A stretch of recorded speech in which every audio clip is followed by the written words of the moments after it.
Hi friends, welcome back to my channel. সকালবেলা 5:30টার সময় টোটো বলা ছিল, সেটা নিয়ে চলে গিয়েছিলাম ক্যান্টনমেন্ট। আর ক্যান্টনমেন্ট থেকে সোজা ট্রেন নিয়ে শিয়ালদা। আর ও গিয়ে প্রথমেই ভাটুরা আর আমার জন্য একটা ডিম টোস্ট অর্ডার দিয়ে দিল। বাবা চাল ভাজা খেয়েছিল, বাবার একটু গ্যাস হয়েছিল বলে। আর আমরা গিয়েই একটু শটাং শুয়ে পড়েছি বিছানায়। আমার হেয়ারটা ভেজা দেখতে পাচ্ছ, কারণ আমরা চান করে ফেলেছি। ও একটু শুয়ে নিয়ে উঠে আবার অফিসের কাজে বসবে। আর তারপরে বিকেলবেলা কাজ টাজ মিটিয়ে আমরা বেরোচ্ছি একটু মন্দিরের উদ্দেশ্যে। তো দুজন, বাবা এই রুমটায় ছিল, আমরা এই রুমটায় ছিলাম। তো দুজনই তালা দিয়ে দিল দরজায়। আর আমরা যাচ্ছি তারাপীঠের মায়ের উদ্দেশ্যে। আমাদের অনেক দিন মন চাইছিল যে একবার একটু যাই, মায়ের দর্শন করে আসি। আসবো করে না হচ্ছিল না ঠিক। আর এখানে শুরু হয়ে গেছে মায়ের আরতি। এটা খুব ভালো সিস্টেম করেছে, আমি যখন আগে এসেছিলাম এটা দেখিনি। মায়ের আরতি না এখন স্ক্রিনে দেখায়, যারা মন্দিরে মাকে দেখতে পাচ্ছে না কিভাবে আরতি হচ্ছে, তারা এই স্ক্রিনটায় এসে সামনে বসে মায়ের আরতি একেবারে সামনাসামনি উপভোগ করতে পারবে।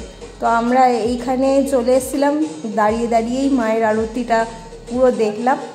আর তারপরে এই যে মন্দিরের সামনে মাকে যতই স্ক্রিনে দেখি সামনাসামনি দেখার তো একটা ইচ্ছে থাকে। তো আমরা আরতির পরে এরকম উঠে গিয়েছিলাম যাতে করে মাকে দেখতে পাই। এই মন্দিরের থেকে দেখা যায় মাকে। আর ওই যে মায়ের পা দেখতে পাচ্ছ, এই যে দরজা খুলেছে, মাকে দর্শন করে এবার মহাশ্মশানের দিকে আমরা চলে গেলাম। আর মহাশ্মশানে গিয়ে এই মন্দিরে গিয়ে একটুখানি দর্শন করলাম, প্রণাম করলাম।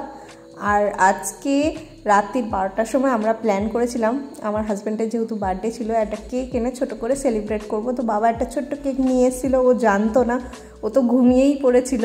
12টার সময় ডেকে ওকে তোলাতে একটু সারপ্রাইজই হয়ে গিয়েছিল। আর এখানে মান্না কেন বলো তো, ওর নামটা এত বড়, এইটুকু কেকে আসবে না। আর আমরা 3জন মানুষ, বড় কেক নিয়েও লাভ নেই। তো এইবারের বার্থডেটা ওর পুরো মায়ের দর্শন করেই হচ্ছে। আর ও 35-এ পড়লো, আশা করি ওর এই বছরটা খুবই ভালো যাক। আর প্রথম বাইটটা বাবাকে দিয়ে দিল কেকটা কেটে। আমরা তো চেয়েছিলাম ওই বাড়ির শ্বশুরমশাই, বাবা, মা আর আমার দিদি, জিজু, বানি সবাই আসুক, কিন্তু সবাই আসতে পারেনি।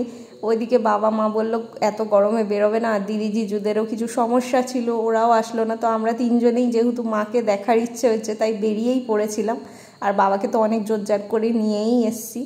তো এখানে কেক টেক কাটিংয়ের পরে 2-1টা ছবি আমরা তুলে নিচ্ছিলাম। আর এখানে ক্যান্ডেল জ্বলার সময় কয়েকটা ছবি নিয়েছিলাম, তো সেটা তুলেছিলাম, যেহেতু দেখিয়েই দিলাম তোমাদেরকে। আর ও নিজে বসে বসে কেক একটু খাচ্ছিল, সেটার একটা ফানি পিকচারও তুলেছিলাম। আর এইবারের বার্থডেটা পুরো না পুজো দিয়ে ঠাকুর দর্শন করেই আমাদের কেটেছিল। সকালবেলা এই যে ফুলের মালা আর ডালা নিয়ে আমরা পৌঁছে গিয়েছিলাম। আর এখানে জানো তো 3টে লাইন হয়, একটা জেনারেল লাইন, একটা 500 টাকার লাইন, আর একটা 1000 টাকার লাইন। তো 500 টাকার লাইন দেখে তো আমরা অবাকই হয়ে গেলাম, বিশাল লাইন। আর আমাদের একটু ঘোরারও প্ল্যান ছিল টুকটাক, তো তাই আমরা 1000 টাকার লাইনটাতেই দাঁড়িয়ে গিয়েছিলাম। তারপরে একটু বেরিয়ে পড়েছিলাম আশেপাশে মন্দিরগুলো দর্শন করতে। তো ওখানে ইস্কন মন্দির, জগন্নাথ, বলরাম, সুভদ্রার মন্দির, তারপরে ওখানে মায়ের আরেকটা পীঠও আছে, পীঠগুলোর মধ্যে একটা পীঠ, ওখানে মায়ের নলি পড়েছিল সেই মন্দির। তারপরে মৌলাক্ষী মন্দির, যেটা ঝাড়খণ্ডের বর্ডারে রয়েছে, সেখানেও আমরা চলে গিয়েছিলাম। তো ওই মন্দিরে গিয়েই বেসিক্যালি আমরা ভোগ খেয়েছিলাম।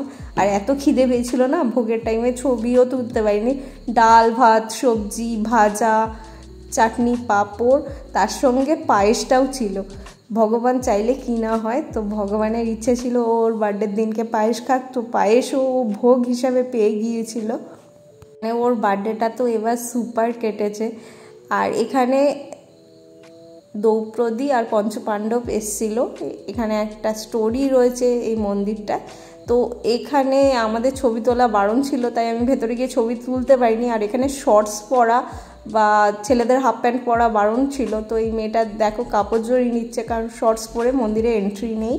তো আমরা এখানে একটুখানি ঘুরে মন্দিরগুলোর আর্কিটেকচারকে উপভোগ করে চলে গিয়েছিলাম এই যে মৌলাক্ষী মন্দিরে। মৌলাক্ষী মন্দিরে গিয়ে মাকে দেখলাম, দর্শন করলাম, আর ভোগ খেয়ে আমরা বাড়িতে ফিরে এসেছিলাম। তারপরে একটু শুয়ে রেস্ট নিয়ে আবার বিকেলবেলা একটু শপিংয়ে বেরিয়েছিলাম, সবার জন্য একটু খুচখাচ কেনার জন্য।